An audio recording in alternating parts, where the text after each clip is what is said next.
नमस्कार। आज बात करते हैं गुजरात के एक बहुत ही अनोखे मंदिर की, एक ऐसी जगह जिसकी कहानी आप मानेंगे नहीं, सीधे महाभारत से जुड़ी है।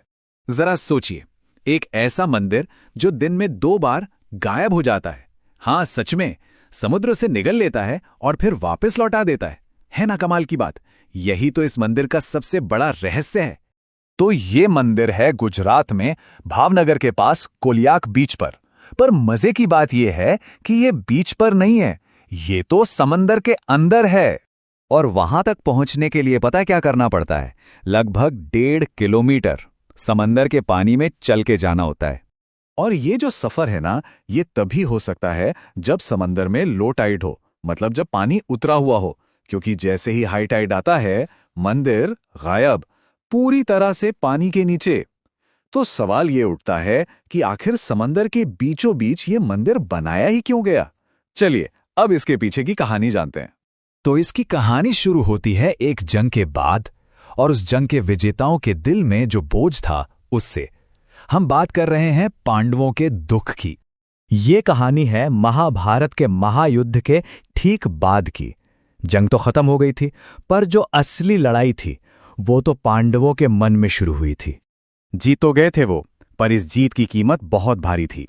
पांडव भाई अपने ही परिवार वालों, अपने गुरुओं को मारने के गिल्ट से, पाप बोझ से एकदम टूट चुके थे। उन्हें बस इस बोझ से छुटकारा चाहिए था। और यहीं से शुरू हुआ उनका सफर, शुद्धता की तलाश का। एक ऐसा सफर जिसमें उन्हें एक दैवीय आदेश मिला।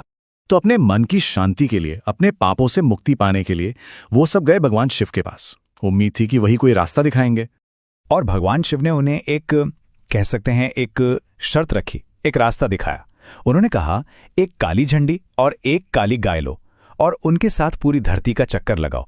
और सुनो, जिस जगह पर ये दोनों झंडी और गाय अपने आप सफेद हो जाएं, बस समझ जाना कि वहीं तुम्हें तुम्हारे पापों से माफी मिल गई है। बस यही आदेश लेकर पांडव निकल पड़े एक लंबी यात्रा पर। एक ऐसी यात्रा जिसका अंत कोलियाक के समुद्र तट पर एक चमत्कार के साथ होना था। सोचिए, कितना लंबा सफर रहा होगा वो। सालों तक भटकने के बाद आखिर में पांडव कोलियाक के तट पर पहुंचे।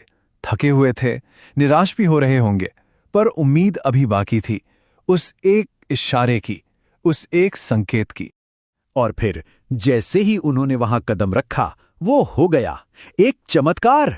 वो काली झंडी सफेद हो गई, वो काली गाय बिल्कुल दूध जैसी सफेद। यही तो था वो संकेत जिसका उन्हें बेसब्री से इंतजार था। और इसी चमत्कार ने, इसी दिव्य घटना ने नींव रखी उस मंदिर की जिसे आज दुनिया निष्कलंक महादेव के नाम से जानती है। पांडव फौरन समझ गए कि बस यही वो जगह है, यही वो पवित्र धरती है जहां उनके सारे पाप धुल गए हैं। सोचिए, उनके मन से कितना बड़ा बोझ उतर गया होगा। तो अपनी इस मुक्ति को हमेशा के लिए यादगार बनाने के लिए 5 पांडव भाइयों ने वहां एक शिवलिंग की स्थापना की। और यही 5 शिवलिंग आज भी उस मंदिर का दिल हैं, उसका केंद्र हैं। और पता है, इसी वजह से इस जगह को इसका नाम मिला, निष्कलंक। इसका मतलब ही होता है जिस पर कोई कलंक ना हो, कोई दाग ना हो, एकदम पाक साफ शुद्ध। तो इस जगह का नाम पड़ा निष्कलंक महादेव। मतलब वो महादेव जिन्होंने पांडवों को कलंक से मुक्त किया, उन्हें निष्कलंक कर दिया।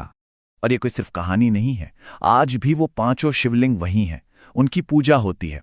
हर रोज जब समुद्र पीछे हटता है तो वो दर्शन देते हैं। और तो और भादवी अमावस्या पर यहाँ एक बहुत बड़ा मेला लगता है, जो दिखाता है कि लोगों की आस्था इस जगह से कितनी गहराई से जुड़ी है। तो ये सोचने वाली बात है ना, कि कैसे हजारों साल पुरानी पाप और माफी की ये कहानी आज भी हजारों लोगों को हर साल समंदर के बीच खींच लाती है। शायद ये कहानी